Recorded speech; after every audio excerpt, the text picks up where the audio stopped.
ఋష్యశృంగుడు ఎవరు? ఆయన రాక అనేది అయోధ్య నగరానికి కానీ దశరథ మహారాజుకి కానీ ఎంత అవసరం అనేది మనం నిన్న వీడియోలో తెలుసుకున్నాం కదండి. ఈరోజు వీడియోలో ఆ కథ కంటిన్యూషన్ అనేది తెలుసుకుందాం. హాయ్ హలో అందరికీ నమస్కారం. వెల్కమ్ బ్యాక్ టు రోజెస్ కాలం. విభాంగుడికి భయపడి వేశ్యలు వెళ్ళిపోయిన తరువాత నుంచి ఋష్యశృంగుడికి ఏదో తెలియని బాధ అనేది పట్టుకుందండి. ఆ రోజు రాత్రంతా కూడా ఆయనకి నిద్ర పట్టలేదు. ఎందుకంటే ఫస్ట్ టైం ఆయన స్త్రీలను చూస్తున్నాడు. అంతకు ముందు ఎప్పుడు కూడా ఆయన ఆశ్రమంలో స్త్రీలను అనేది చూడలేదు. తెలియకుండానే తన తండ్రి అయిన విభాంగుడు ఆయనను పెంచాడనమాట. సో ఫస్ట్ టైం వేశ్యను చూసేసరికి ఆ రోజు రాత్రంతా కూడా ఆయనకి నిద్ర పట్టలేదు.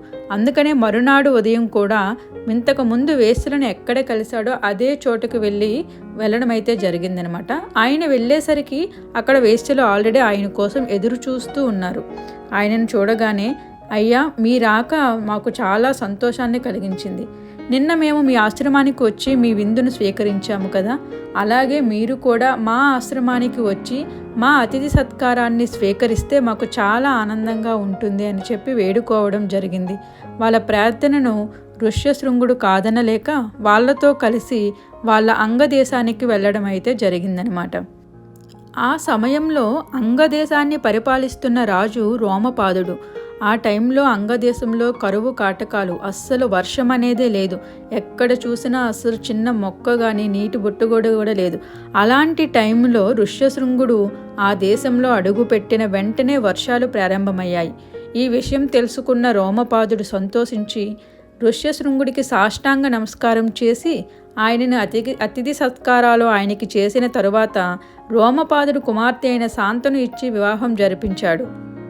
రోమపాదుడి వృత్తాంతం మొత్తం తన మంత్రుల ద్వారా తెలుసుకున్న దశరథ మహారాజు ఆనందించి వెంటనే తన రాజ్యానికి ఋష్యశృంగుని తీసుకురావడానికై అంగదేశానికి బయలుదేరాడు. రోమపాదుడు దశరథ మహారాజుని సత్కరించి విషయం తెలుసుకుని తన కూతురు శాంతను, అల్లుడు ఋష్యశృంగుణ్ణి అయోధ్య నగరానికి దశరథ మహారాజుతో పాటు పంపించాడు. అయోధ్య నగరానికి చేరిన శాంతను చూసి అంతఃపురకాంతలందరూ కూడా సంతోషించారు. వసంత ఋతువు కాలంలో యజ్ఞానికి అనువైన ముహూర్తాన్ని పెద్దలు కుదిర్చారు. అశ్వమేధ యాగానికి మొత్తం రంగం సిద్ధమైంది. దేశ విదేశాల నుంచి కూడా రాజులందరూ వచ్చారు. వారి అందరి సమక్షంలో అశ్వమేధ యాగం ఘనంగా పూర్తయింది. వివిధ దేశాల రాజులు తీసుకొచ్చిన బహుమతులను స్వీకరించి ఆ రాజులకు కూడా తగిన విధంగా బహుమతులను ఇచ్చి వారిని సత్కరించి వీడ్కోలు పలికాడు దశరథ మహారాజు. అయోధ్య నగర వాసులందరికీ కూడా అన్నదానము, వస్త్రదానము ఏర్పాటు చేశారు. బ్రాహ్మణులకు గోదానాలు, భూదానాలు కూడా సమర్పించారు. అందరూ వెళ్ళిపోయిన తరువాత దశరథుడు ఋష్యశృంగుని చూసి, మహర్షి, మా వంశాన్ని ఉద్ధరించడానికి, పుత్రుని పొందడానికి ఏదైనా యాగాన్ని నిర్వహించండి అని ప్రార్థించాడు. ఋష్యశృంగుడు పుత్రకామేష్టి యాగాన్ని చేస్తే మీకు ఖచ్చితంగా పుత్రులు పుడతారు అని చెప్పి ఆ యాగాన్ని ప్రారంభించారు. ఆ యాగంలో హవిష్యును స్వీకరించడానికి దేవతలు, గంధర్వులు, సిద్ధులు, యక్షులు ఇలా ఎంతోమంది వచ్చారు. ఈ యాగానికి కొంతకాలం ముందు మరొక స్టోరీ అయితే జరిగిందండి. అది కూడా చూద్దాం. దేవతలందరూ కలిసి బ్రహ్మదేవుడి దగ్గరకు వస్తారనమాట. లంకా నగరాన్ని పరిపాలిస్తున్న రావణాసురుడు చాలా గొప్ప శివభక్తుడు. ఆయన ఋషులను, సాధువులను, ప్రజలను అందరినీ బాధ పెడుతున్నాడు. నవగ్రహాలు కూడా ఆయనకు అనుకూలంగా ఆయన చెబుతున్నట్టే వింటున్నాయి. రావణాసుడు పెట్టే బాధలను తట్టుకోలేకపోతున్నాం. ఏదైనా ఉపాయం ఆలోచించి మమ్మల్ని కాపాడండి ప్రభు అని ప్రార్థించగా బ్రహ్మదేవుడు దేవతలందరినీ తీసుకుని వైకుంఠానికి ప్రయాణమయ్యాడు. వారందరినీ చూసి వారి మాటలు విన్న శ్రీ మహావిష్ణువు, మీరెవ్వరూ భయపడవద్దు. భూలోకంలో దశరథుడు అనే చక్రవర్తికి నేను పుత్రునిగా జన్మించి రావణ సంహారం చేస్తాను. అప్పుడు 11,000 సంవత్సరాలు రాజ్యపాలన కూడా చేస్తాను అని చెప్పి మాట ఇచ్చారు. అప్పుడు శ్రీ మహావిష్ణువు ఇచ్చిన మాట ఇప్పుడు నిజమయ్యే తరుణం వచ్చిందని చెప్పి దేవతలందరూ కూడా సంతృప్తి చెందారు. అయోధ్య నగరంలో పుత్రకామేష్టి యాగం వల్ల రాముడు మళ్ళీ జన్మించి రావణాసురుని వల్ల మనకి విముక్తి కలిగిస్తారు అని చెప్పి చాలా సంతోషించారు. ఆ తర్వాత యజ్ఞగుండం నుంచి ఒక దివ్య పురుషుడు చేతిలో పాయసంతో నిండిన ఒక బంగారు కలశంతో ప్రత్యక్షమై, రాజా, నీవు చేసిన అశ్వమేధ యాగం పుత్రకామేష్టి యాగాలతో దేవతలు సంతోషించి సంతృప్తి చెంది ఈ దివ్య పాయసాన్ని నీకు అనుగ్రహించారు. దీనిని నీ భార్యలకు ఇచ్చి ఉత్తమమైన సంతానాన్ని పొందు అని ఆశీర్వదించి ఆయన మాయమైపోయాడు.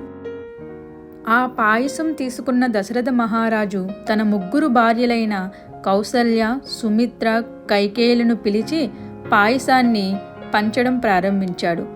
కప్పులో సగభాగం కౌసల్యకు ఇచ్చి మిగిలిన భాగంలో సగం సుమిత్రకు ఇచ్చాడు. ఆ మిగిలిన భాగంలో సగం కైకేయికి ఇచ్చాడు. చివరగా మిగిలిన సగభాగాన్ని మరలా సుమిత్రకు ఇచ్చాడు.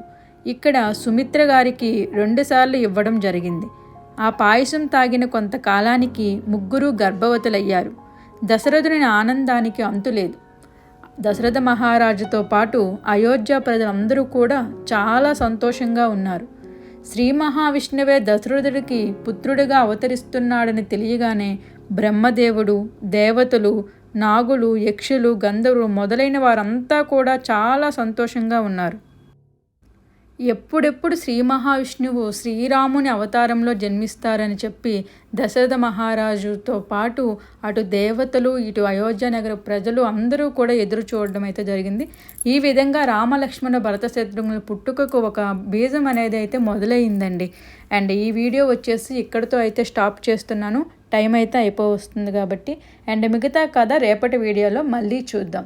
అండ్ ఇలాంటి మరికొన్ని వీడియోస్ మీకు ఇంకా కావాలి అనుకుంటే అండ్ మీకే ముందుగా నోటిఫికేషన్ రావాలి అనుకుంటే మన ఛానల్ని సబ్స్క్రైబ్ చేసుకోండి. అండ్ పక్కనే ఉన్న బెల్ ఐకాన్ని నొక్కినట్లయితే నోటిఫికేషన్ రూపంలో మీకు ముందుగా అనేది వస్తుంది. అప్పుడు వెంటనే చూడొచ్చు. అండ్ నా వీడియోలు మీకు నచ్చుతున్నట్లయితే లైక్ చేయండి. Thanks for watching. బాయ్.